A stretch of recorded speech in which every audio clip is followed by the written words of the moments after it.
இப்போ இந்த சம் பார்த்தீங்கன்னா ஒரு வெள்ளி கம்பியை வளைச்சி சதுரமாக மாற்றுவாங்க. சதுரத்தோட பரப்பளவு 121 சென்டிமீட்டர் கொடுத்தாங்க. அதே கம்பியை வட்டமாக மாற்றினா அதோட ஆரம் என்னன்னு கேட்டிருக்காங்க. இப்போ வெள்ளி கம்பி பார்த்துக்கலாமா? வெள்ளி கம்பி ஒரு நேராக ஒரு வெள்ளி கம்பி இருக்குன்னு வச்சுக்கோங்க. அதை அப்படியே கட்டமாக மாற்றுங்க. கட்டமாக மாற்றினீங்கன்னா சதுரமாக அப்படி இருக்குமா? இந்த சதுரமாக இருக்குல்ல, இந்த சதுரத்தோட பரப்பளவு தான் உங்களுக்கு 121 சென்டிமீட்டர்னு கொடுத்துருக்காங்க. உங்களுக்கு சதுரத்தோட பரப்பளவு தெரியுமா? ஏ ஸ்கொயர்னு சதுர பரப்போம். ஏ ஸ்கொயர் ஈக்குவல் டு 121 எழுதுவீங்களா?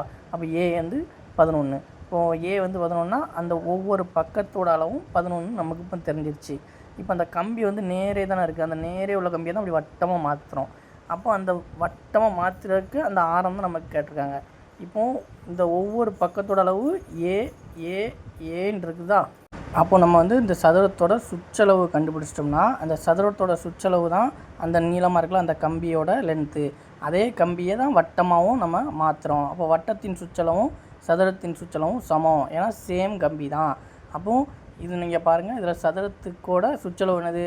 சதுரத்து சுற்றளவு 4a 4a.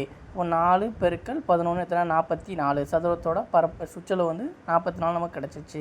இப்போ அதே கம்பியை தான் நம்ம வட்டமாக மாற்றிருக்கோம். அப்போ வட்டத்தோட சுற்றளவு என்னது? அதுவும் அதே 44 தான்.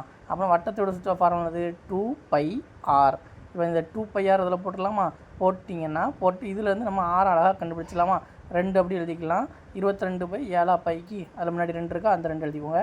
ஆர் இப்போ 44 கோடி இருக்குதா? இப்போ ஆரை மட்டும் அவங்க கோடி வச்சுட்டு மிச்சம் கொண்டு வந்துடுங்க. 44 பெருக்கல் 7 வந்துடும். 2 பெருக்கல் 22 கீழே வந்துடும். 2 22 44. அப்போ 44 அதுவும் அடி போயிடும். அப்போ ஆர் ஈக்குவல் என்னது? 7. அப்போ ஆரம் வந்து என்னது வந்து கிடச்சிருக்கு? 7 கிடச்சிருக்கு. அப்போ வட்டத்தோட ஆரம் 7